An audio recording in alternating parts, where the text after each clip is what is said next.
Između Budve i Bara u pitomim brdima, na pješčanim plažama, u skrivenim uvalama nalaze se Paštrovići.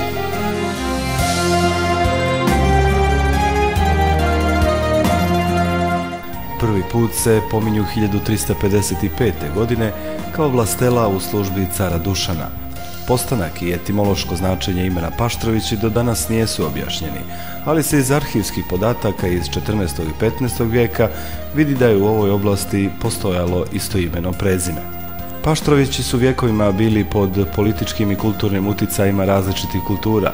Ipak, iako često izloženi ratovima, pljačkama i okupacijama, od davnina organizovani u 12 plemena, tokom svoje burne istorije uspjeli su da sačuvaju vlastitu autonomiju, vjerski i etnički identitet.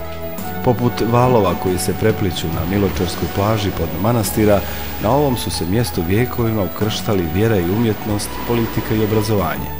Najčuveniji i najznačajniji paštrovski manastir čine dvije crkve, Manastirski konac i Stara škola, jedna od prvih na Primorju.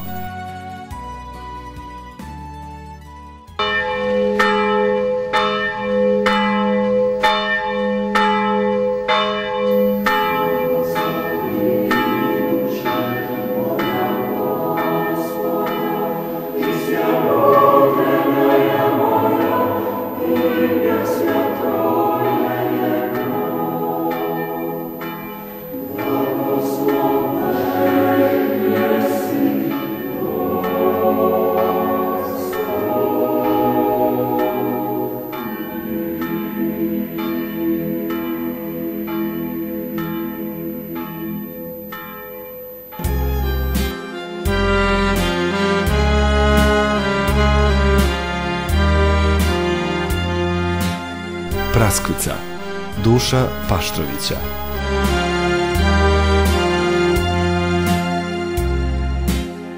Praskvica, manastir blizu mora, ime je dobio po izvoru, koji pokraj manastira izvire u prekrasnu vodu za piće, koju kada okusiš ostaju ti usta isto kao da si prasaka ili kako to u Sremu vele bresaka jeo. Opisao je Stefan Mitrov Ljubiša prostor u Paštrovićima iznad Miločarskih plaža iz Svetog Stefana, prostor gdje su Paštrovići sagradili svoj najpoznatiji sakralni objekat.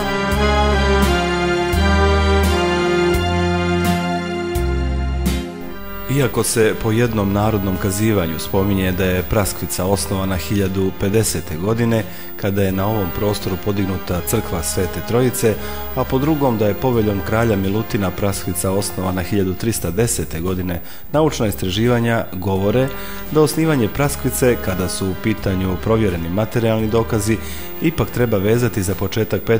vijeka i Balšu III. Balšića Stratimirovića i njegovu majku Jelenu, koji su sa svojom vlastelom Paštrovićima i drugim budvanima decembra 1413. godine izdali povelju o izgradnji crkve Svetog Nikole, po kojoj i danas manastir nosi ime. Povelju o osnivanju crkve Svetog Nikole u manastiru Praskvica izdao je u Budvi Balša III. Stracimirović Balšić 1413. godine sa svojom vlastelom Paštrovićima i sa ostalim budvanima čija se imena u prepisu te povelje navode. Postoje dva prepisa Balšine povelje.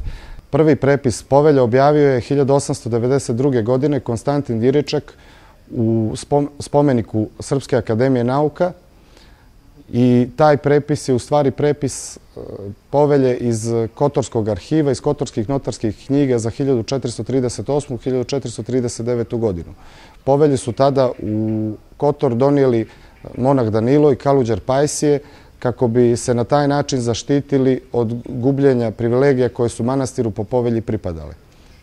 Drugi prepis povelje sačinjen je 1728. godine, a ovjeren pečatom vanrednog providura Antonija Bemba 1729. godine. Taj prepis je uradio prevodilac za slovenski i srpski jezik Petar Fontana, a original povelje je dobio od kneza Kamila Bečića.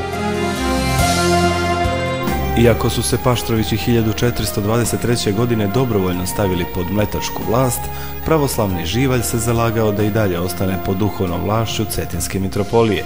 Zbog položaja njihove teritorije na neposrednoj granici sa Otomanskom imperijom, a kasnije i sa Crnom Gorom, Mleci su u okviru širokih i jedinstvenih privilegija dozvolili Paštrovićima i ostalim bokeljima da ne mijenjaju crkvene poglavare, mada su sa druge strane ograničili uticaj cetinskih mitropolita jer su zadržali pravo da potvrđuju ili osporavaju izbor upravitelja manastira.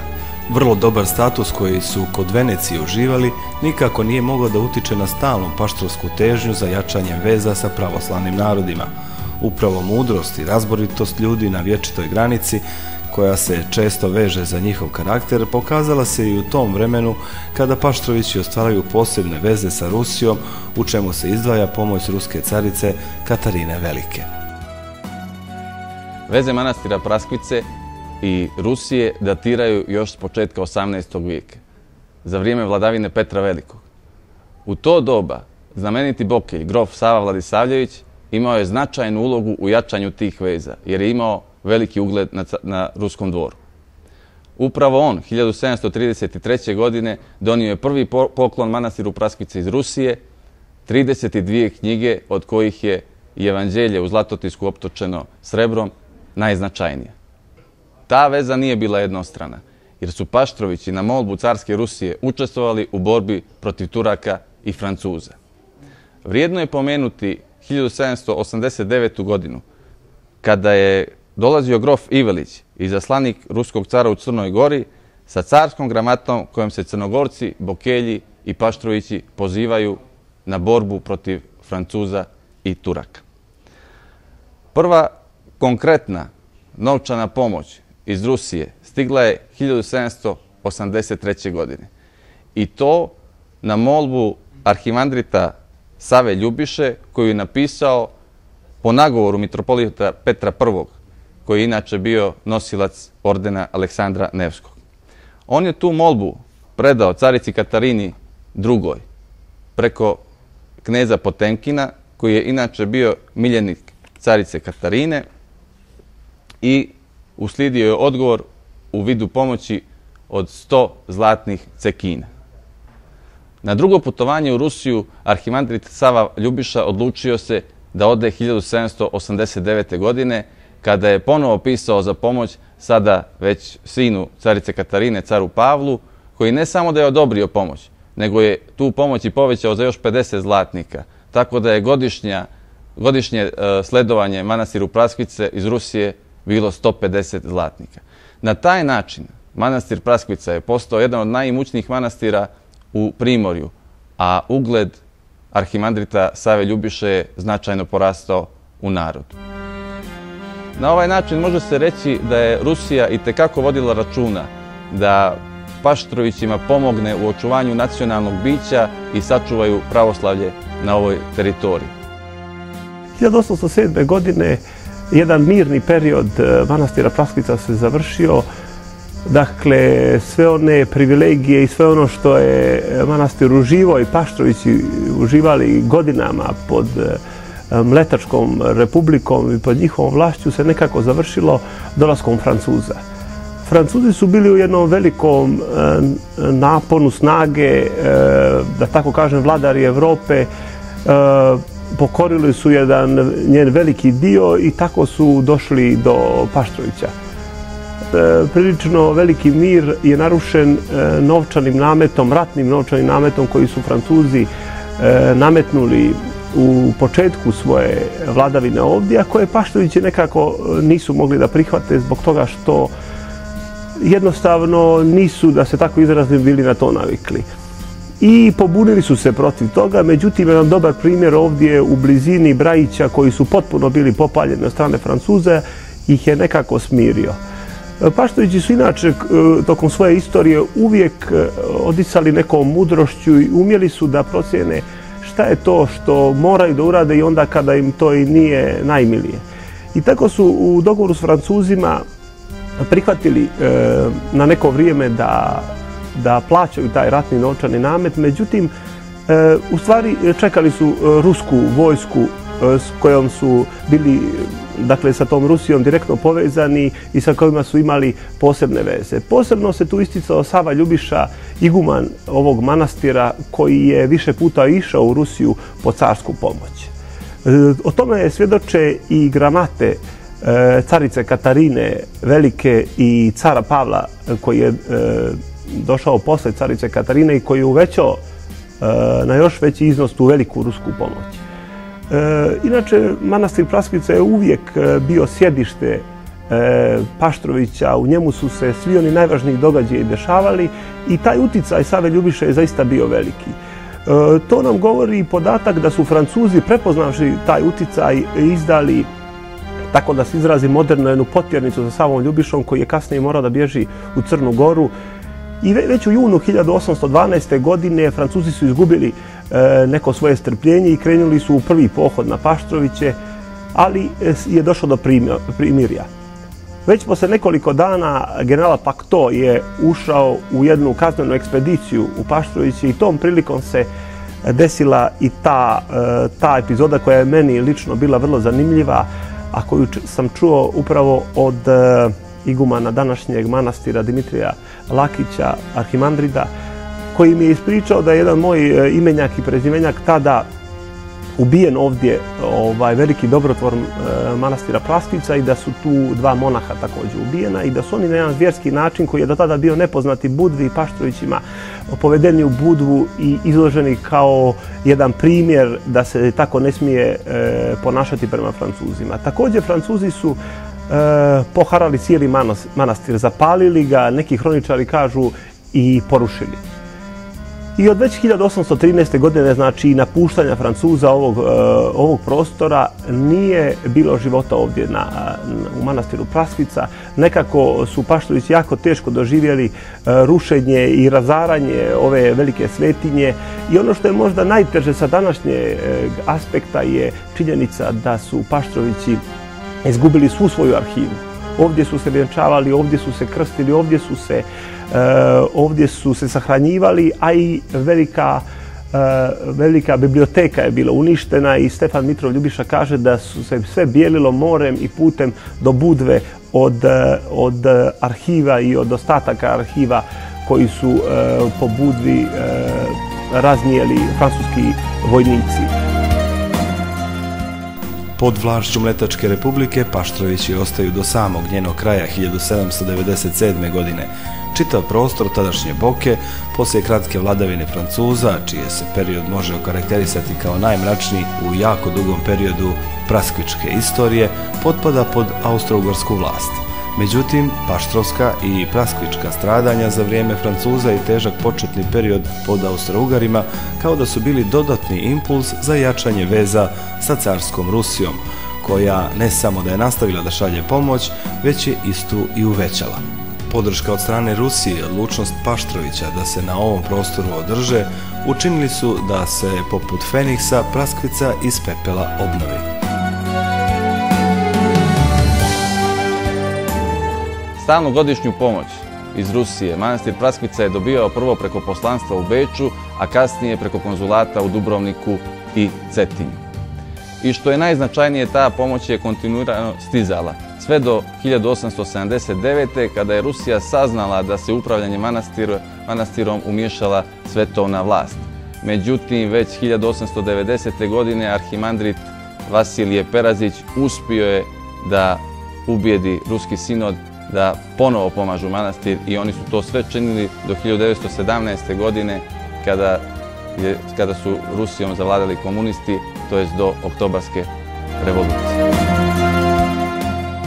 Uz pomoć koja je pristizala, ali i vlastitim odricanjem, Paštrovići su prionuli obnovi svog manastira, posebno crkve Svetog Nikole. Ikonostas Nikole Aspiotija, grčkog slikara sa Krfa, kao jednog od najvećih umjetnika tog vremena, dovoljan je pokazatelj fantastičnih dometa koji su primijenjeni u obnovi najvažnijeg među paštrovskim manastirima, kojih danas ima čak 6. Obnovljena 1847. godine zaslugom čuvenog arhimandrita Sinesija Davidovića i igumana Josipa Mitrovića, koji je bio svojevremeno u manastiru Visokim Dečanima kod svoga ujaka čuvenog hadži Danila Kažanegre, koji je drugi obnovitelj manastira Visokih Dečana. Od 1812. pa do obnove crkve tu nije bilo bogosluženja, znači i da je nova crkva koja je 1800 sredinom, znači 19. veka podignuta, nešto veća i ona je u sadašnjem obliku, kao što je, vidimo, nešto veća nego što je originalna crkva Balšića. Jedini ostatak iz stare crkve jeste pjevnica koja se nalazi sa severne strane, gde se u unutrašnjosti crkve mogu vidjeti ostaci starih fresaka i jedan deo luka, kao i deo zida, deo starog severnog zida, gde se po fugama se može naslutiti dimenzije i oblik prvobitne crkve koja je bila na ovom mjestu. Pored crkve Svete Trojice i Svetog Nikole, manastiru Praskvica pripadaju i njegove filijale, crkve na poluostrvu Sveti Stefan, koje su u posljednjih 50 godina živjele jedan zaista poseban život. Smatra se da je naselje Sveti Stefan, dakle na ostrvu istoimenome, nastalo u 15. vijeku kada su Paštrovići, vraćajući se iz Kotora preko Jaza, opljačkali tursku galiju koja je tu bila nasukana i od toga plijena ogradili pravo naselje za svojih 12 plemena, dakle 12 kuća u kojima su svi Paštrovići mogli biti smješteni u slučaju opasnosti. Na tome ostrvu, zanimljivo je, nalaze se 4 pravoslavne crkve danas. Riječ je o crkvi Svetog Preobraženja Gospodnjeg, o crkvi Svetoga Stefana, o crkvi Prenosa moštiju Svetoga Stefana i o crkvi Presvete Bogorodice, odnosno Svete Gospođe, odnosno Aleksandra Nevskog. Na samom ulazu u grad Sveti Stefan sa lijeve strane nalazi se crkva Preobraženja Gospodnjeg. Radi se o jednobrodnoj crkvi koja nema naglašen oltar. U crkvi je zanimljivo da se nalaze na istočnom zidu ostaci freskopisa kao i iznad samog ulaza. Na ulazu se nalazi ktitorski natpis iz 1639. godine, a na zidu gdje se nalazi drugi ostatak freskopisa nalazi se scena Uspenja. Freske su oštećene, smatra se da je cijela crkva bila freskopisana, međutim, na osnovu ovoga što se može vidjeti, zanimljivo je da crkva, kao i sve druge crkve ili Sveti Stefan grad, nije arheološki istraživan, osim u vrlo kratkim segmentima, međutim, arheološka i arhitektonska istraživanja sigurno bi nam dala više podataka o prošlosti ovoga grada i o njegovome izgledu. Crkva Svetoga Stefana nalazi se na najuzvišenijem dijelu ostrva, na jednoj hridi koja je na južnoj strani. Jednobrodna je crkva sa polukružnom apsidom i polukružnim svodom. Patron crkve, dakle, Sveti Stefan Arhiđakon.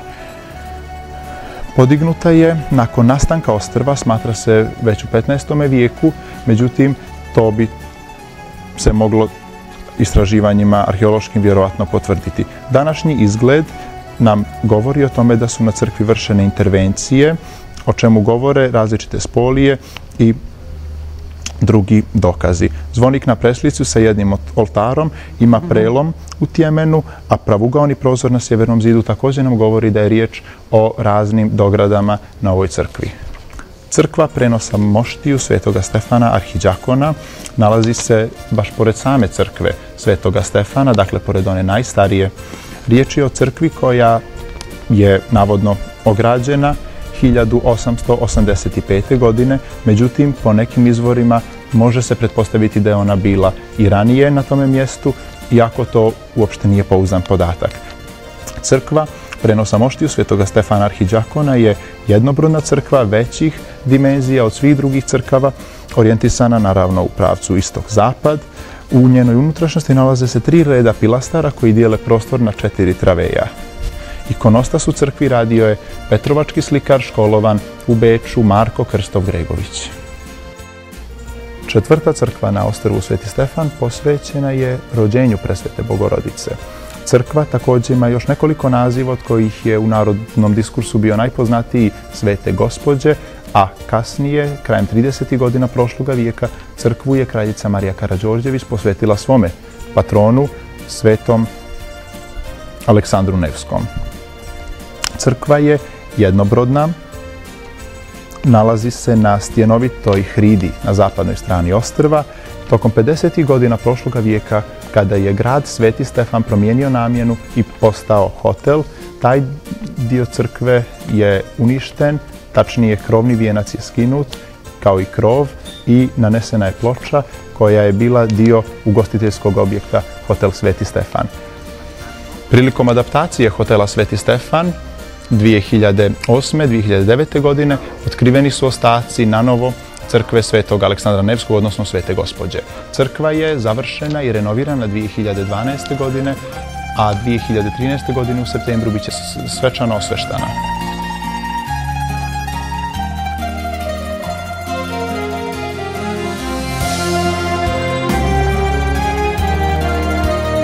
Kada je u pitanju slikarstvo, manastir Praskvica se ističe kao čuvar izuzetnog presjeka ikonopisnog i freskog slikarstva u različitim vremenskim periodima. Prvi ostaci freskog slikarstva iz stare Balšine crkve otkriveni su na svodu i zidovima preostale sjeverne pjevnice. Najvjerovatnije krajem 15. vijeka. Predstavljeni su razni svetitelji i sveti ratnici. Ikonostas crkve Svetog Nikole uradio je 1863. godine grčki ikonopisac sa Krfa Nikola Aspiotis. Baroknog je tipa, visoka pregrada bogato ukrašena pozlaćenim duborezom. Ikone imaju stilske primjese vizantijske umjetnosti i baroka i klasicizma.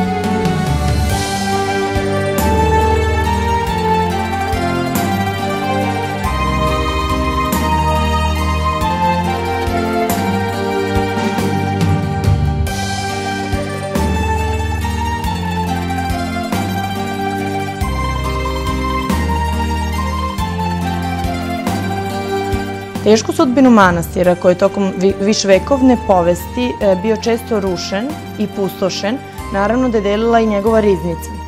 Stare bogoslužbene posude i darovi prvih ktitora nastali su u smutnim vremenima proteklih vekova. Iz potinjih razdoblja 16. i 17. veka ostao je tek po koji predmet koji svedoči o značaju i bogatstvu nekadašnje manastirske riznice. Ono što se sada čuva u manastiru nastalo je u protekla 2 veka.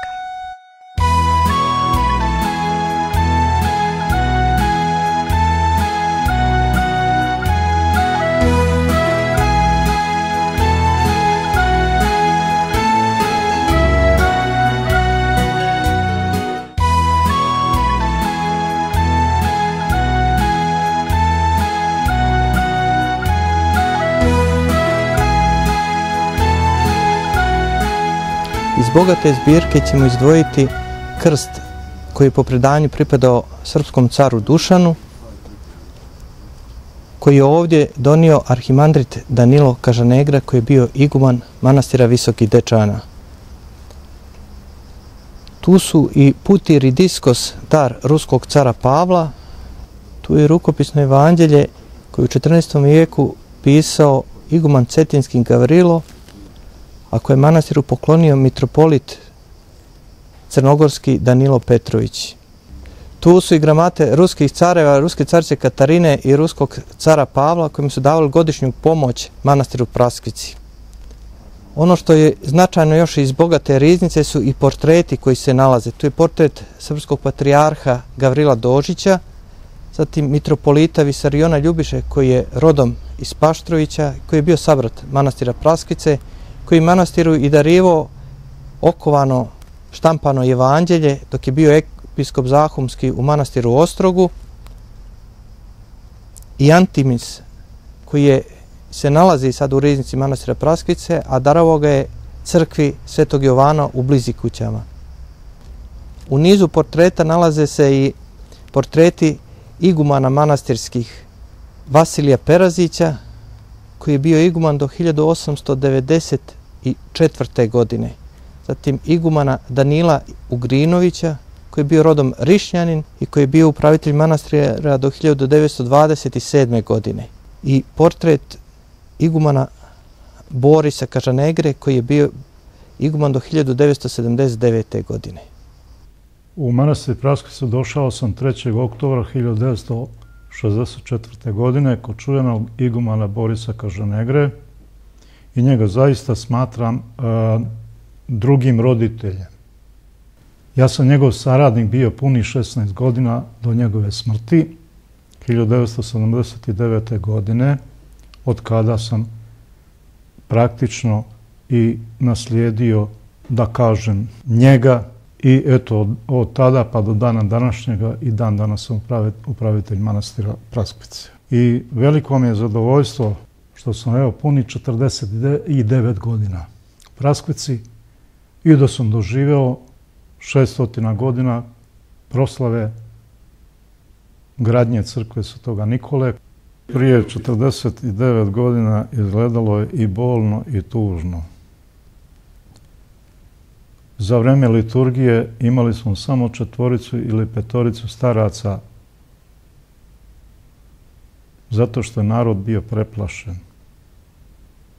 Pa 1964. godine, vjerovali ili ne, imali smo otprilike 10-12 kašika viljušaka i to onih aluminijskih. Bila biblioteka sa 374 knjige i brojkom i slovima. Hvala Gospodu Bogu velikome, ja sam kasnije, umjesto da kupujem neke beznačajne stvari, ja sam uglavnom kupovao knjige. Veliku zaslugu za našu biblioteku ima porodica pokojnog Božidara Mitrovića, protojereja Stavrofora, koji je bio dugo godina parok Dubrovački. On je ostavio jedan dobar dio namještaja i biblioteku cjelokupnu svoju manastiru. Kad je vidio da sam počeo da stvaram biblioteku, starac pred samu smrt bio ovdje i rekao je: imam i ja nešto za ovo.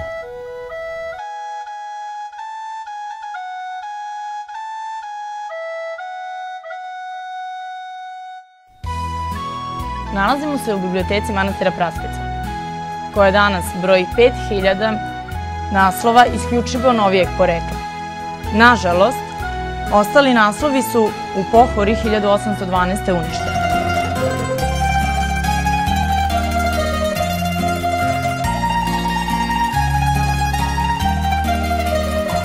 Od starih rukopisnih knjiga sačuvano je samo 4 evanđelje ukrašeno minijaturama evanđelista za koje se smatra da potiče iz 16. vijeka. Ukoričeno je srebrnim pozlaćenim koricama, od kojih je na jednoj prikazano raspeće, a na drugoj Vaznesenje Hristovo. Okov evanđelja sačinio je cetinski jeromonah Gavrilo, vjerovatno 1600. godine. Ovu skupocjenu knjigu darovao je Paštrovićima crnogorski mitropolit Danilo u spomen pomirenja sa Crnogorcima. Pored ovog, u manastiru se od značajnijih knjiga čuvaju još 2 ruska štampana 4 evanđelja. Jedno iz 1751. godine darovala je mitropolitu Vasiliju Petroviću ruska carica Jelisaveta. Drugo, koje je štampano 1767. godine, ukrašeno je pozlaćenim aplikacijama sa prikazom Vaskrsenja Hristovog i evanđelista. Ovo evanđelje darovao je manastiru početkom 1881. godine Visarion Ljubiša, vladika Zahumski i Raški. Danas se u manastiru uz nekoliko drugih iz 18. vijeka čuva jedan prolog iz 1761. godine i jedan drugi, nešto stariji, koji je poklonio grof Vladisavljević. U manastirskom konaku danas je sačinjen i svojevrsni muzej koji podsjeća na život u ovom kraju, ali i na imena onih koji se u svim vremenima za svoj kraj nisu libili da daju najvrijednije i svoj život. Tu se nalazi i veliki okrugli kameni sto, urađen od monolitne ploče crvenkastog domaćeg kamena. Za tim stolom vječala je čuvena paštrovska bankada koju su sačinjavali paštrovski glavari.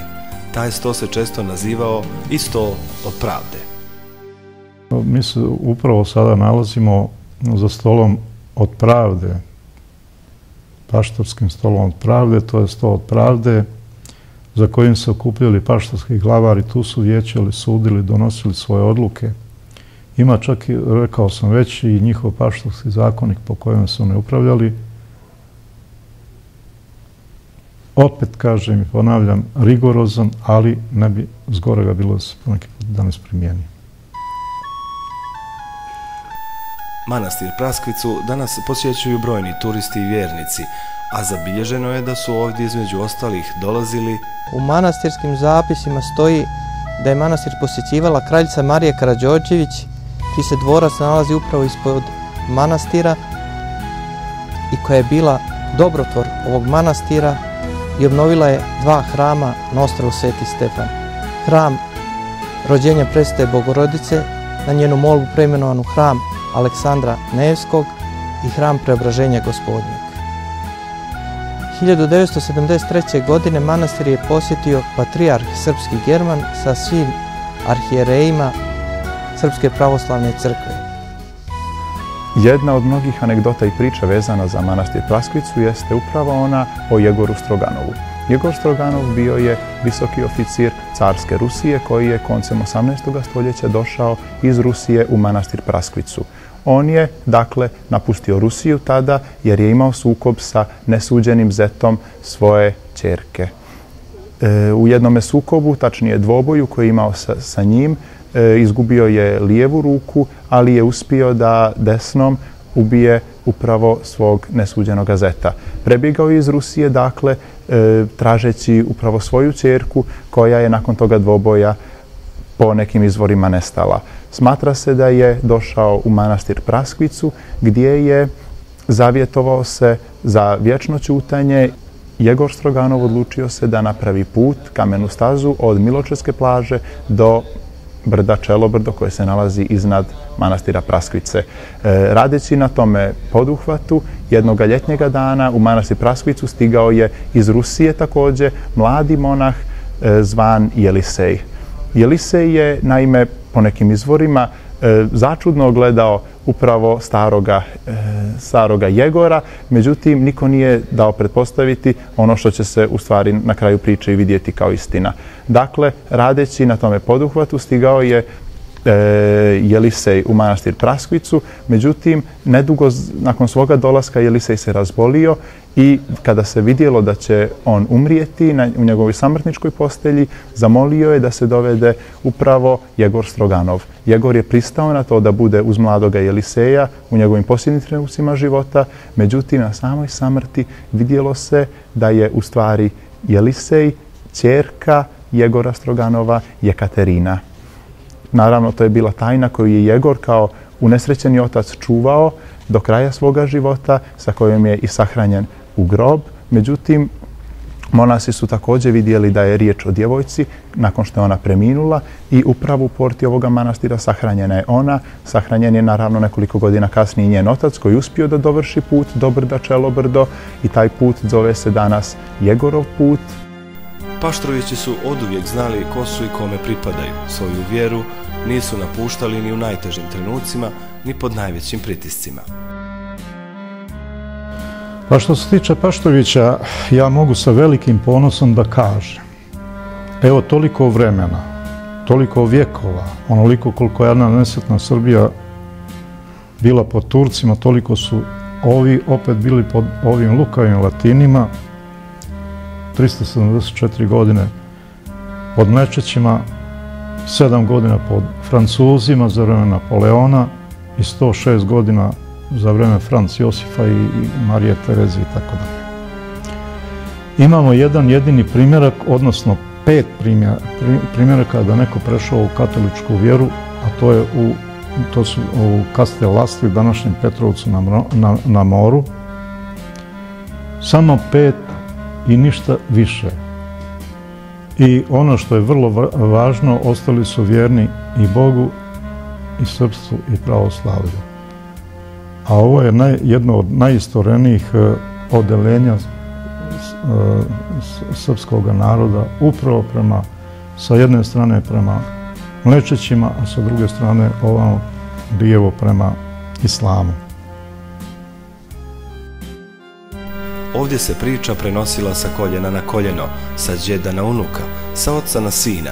Zato i nije čudo što su se u obilježavanje ovog značajnog datuma za ovaj kraj uključile mlade generacije Paštrovića.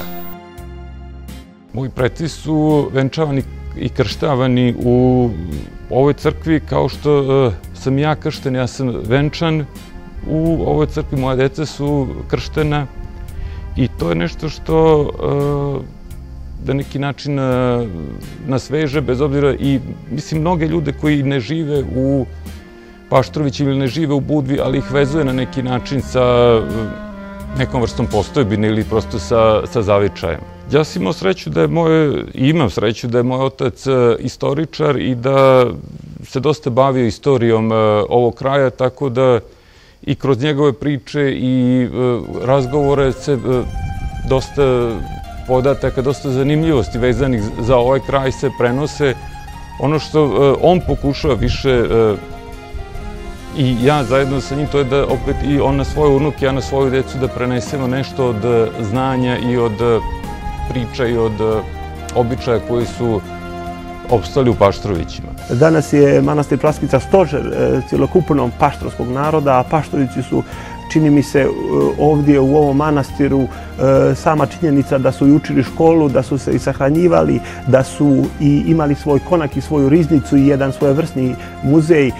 To dovoljno govori o tome ko su ti Paštrovići i ko je manastir Praskvica za Paštroviće sa crkvom Svete Trojice. Tu je i crkva Svetog Nikole pored koje sada stojimo i upravo 1000 godina koliko se pretpostavlja da je star ovaj manastir dovoljno će reći o tome i o toj vezi koja postoji ovdje danas i koja ne samo postoji za nas Paštroviće nego i za turiste, za sve Budvane i zbog toga mislim da smo i uspjeli ovu veliku proslavu 6 vjekova ove crkve Svetog Nikole pored koje smo sada da proslavimo, jer su svi činioci, da kažem, javnog života i država i grad i prije svega Mitropolija Crnogorsko-Primorska i ovaj manastir uspjeli da smognu snage i da u jednom teškom periodu naprave veliku proslavu i da obilježe postojanje najvećeg, da kažem, i kulturnog i vjerskog i duhovnog i prosvetnog spomenika